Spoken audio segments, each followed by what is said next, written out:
the publication process, how to get started, how to navigate it Yeah. from someone with your experience, which I think would be really, really valuable. So Okay. maybe you can start by telling us a little bit about yourself and how you wound up in publishing. Yeah, well, I wrote some notes that it really, I mean, I can go into a lot of depth about my background, which is unusual because I traveled a lot. I worked on yachts for a living, my husband and I. And so I didn't come back to this country until 1997. And I turned 40 in the year 2000. Two new babies. I started late with the babies. Mm. And so I couldn't find a job. We were living in rural Texas, where my parents had a manufacturing business. But in the end, while we were supposed to take that business over, we did not. And my husband ended up going into a new field as a lineman, and because he had the skills already. But anyway, we were stuck with a mortgage in this little rural town in a place nobody wanted to buy the house. And so we could either lose our everything, all the money, Mhm. or raise the kids there while he traveled as a lineman, which is what we did. And me finding a job at the age of 40, with a weird work history, was difficult. All I could get was temp work at like $7 an hour at that time, and it was 30 minutes drive to wherever it was that I had to go for that job. Mhm. So I used it all up on gas and daycare. So I started designing websites. And I did that, and I wrote a couple of books about the yachting, like how to get a job on a yacht, nonprofit, nonfiction. And so during the process of that, I learned the self-publishing route first, and then the book strangely got picked up by a publisher in England. Oh, Because we knew somebody, a publishing business that specialized in nautical books. And so I then got to republish that same material traditionally. So I got to experience both sides of that coin with my first book. And then, time passed. I did all kinds of things in between there and decided when my youngest daughter was finishing high school that I had better figure out what to do next because I didn't feel old yet. Now what? So I went back to school, got an MFA in creative writing, editing and publishing, which I graduated from there in 2015, and I had been working at the press at Texas Review Press for a couple of years during that MFA. And so my boss hired me permanently as soon as I graduated. And then before a year had passed, he died. oh dear.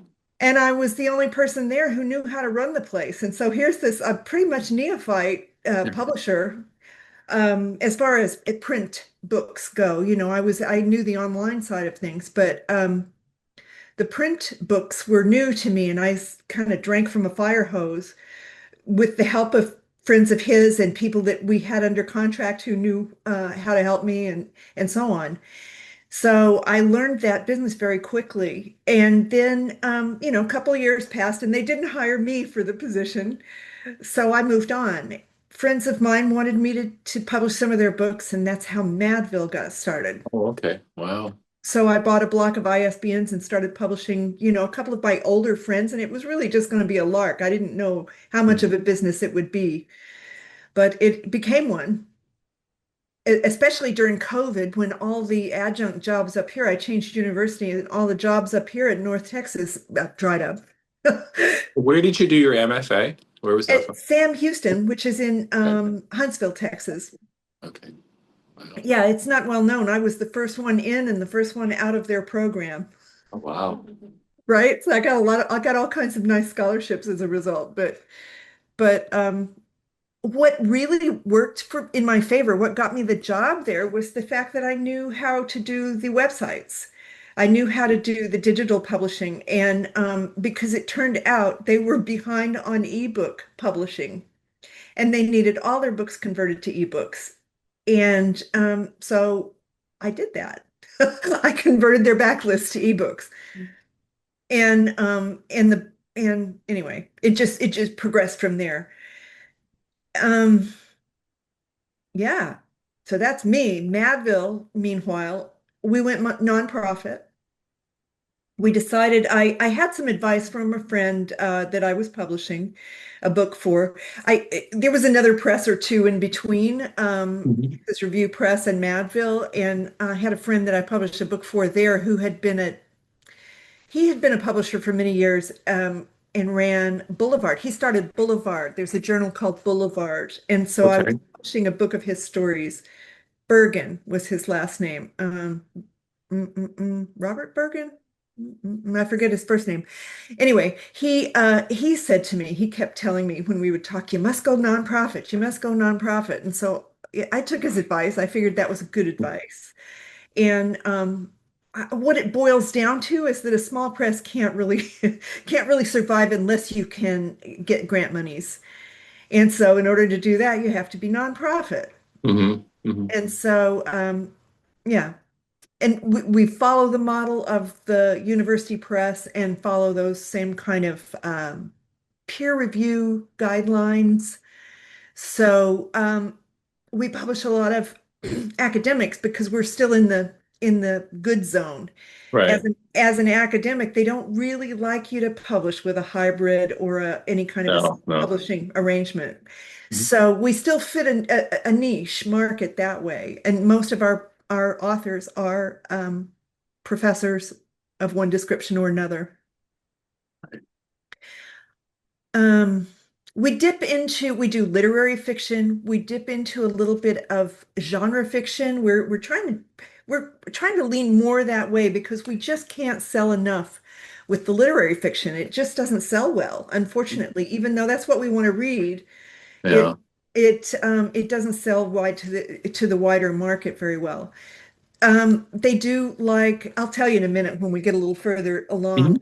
what kind of really is selling, but we're doing some graphic novel. We've done one graphic novel. We have some in mind to do, and we've done a couple of thrillers. Well, one that's specifically a thriller, and that author is producing a next one for 2026.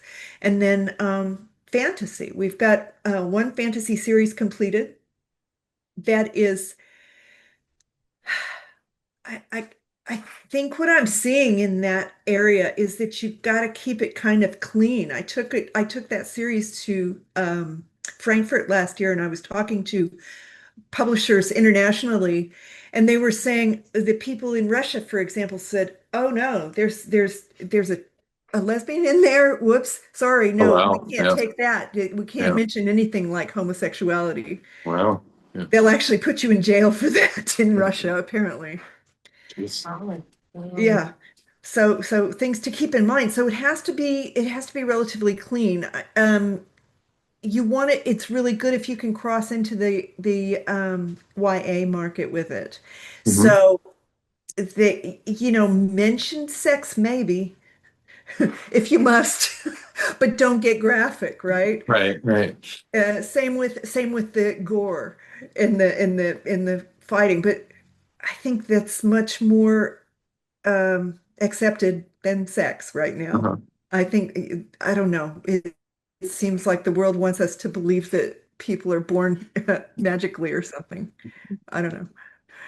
Um, but that's the thing to try and keep it relatively clean right now. They want stuff that they can hand off to younger people Okay. without any parents objecting. I was just telling my aunt about Gautam's book with a the savant musician and so Yeah. on, and also your group, and she got excited. So I'm thinking, oh, there is a market. We need to. I'm not talking to the Yeah. right people. Right. Right. There is a market for it. Um, and then let's see, poets. We have a ton of poetry. We're really proud of our poetry, and it's just a fluke that we have a great poetry editor because I'm not a poet and I don't feel qualified really to edit poetry. But we accidentally pulled someone in who I knew from Texas Review Press, and she was retiring looking for something to do, and I grabbed her while I had the opportunity. So her name is Linda Parsons, and Mhm. she's in Knoxville, Tennessee, and she's currently the poet laureate for Knoxville, Oh, wow. Tennessee. Okay. Yeah, I think she might be the first one ever, but Mhm. she's having a very busy year touring around doing that. But what she brings is a huge community of poets from the Appalachian region all around. And we've got, I mean, say Appalachian wide because they're all over the place. Are you guys considered Appalachia? Are you in, No, no. but No, part of too far Ohio north. is. Oh, yeah. Southeastern Ohio is, yeah. Yeah. Yeah. So we have a couple of Ohio poets as well who fall into that Appalachian group. So I think we're quite lucky with our poetry, but generally, just to give you figures that I've seen at this press and at my previous press, if a book of poetry sells 300 copies in its entire lifetime, it's done well. Yeah. Huh. Even though we have this huge group of poets, I mean, you can only sell so many to your friends. Right, right, You right. know, poets buy poets' work. So just if you're a poet, God love you, and understand that if you've sold several hundred copies, you've done a really good job. All right. Um, Yes. So, well, how many people work at Madville then? How many folks in that? well, I'm it primarily. I Okay. have usually got a an administrative assistant that spends maybe 10 hours a week with me. Okay. I have a bookkeeper who, I might see her in person once a Mhm. month, sort of thing. And then I have a layout person who does layout with me and a few editors. And so all of those are freelance and they're all contractors. So they work by the hour. So I don't know whether you want to call them employees or Mhm. whatever. That's about how many, about five of us total. That's not bad.